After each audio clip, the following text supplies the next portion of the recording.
Aí está faltando a verdade. O seu dixo que sí non yo oí. Que sí non dixo. Dixo que non. Tampouco yo oí. Non yo dixo, verdad, Bueno, eu sei cambiar unha lei por un pueblo sola. A Diputación, cambio os cargos. Un tipo sanatorio, facemos unha plaza de negocio. Vale? Pasando todo mundo a fatal. Vale? Eu digo unha cosa. Vamos a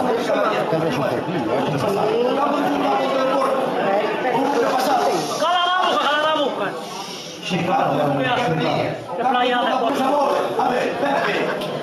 Si dice a ti, digo aquí públicamente igual. Vale, si te falta la cara, si es que no va a que no lo digo por atrás. Dices, si se pone a subasta, si se pone a concurso, e ver unha compañía, ou ver calquera allí, por o tanatorio por la gestión do tanatorio, un millón de euros todos os meses, por ser o presidente de eso dixen así.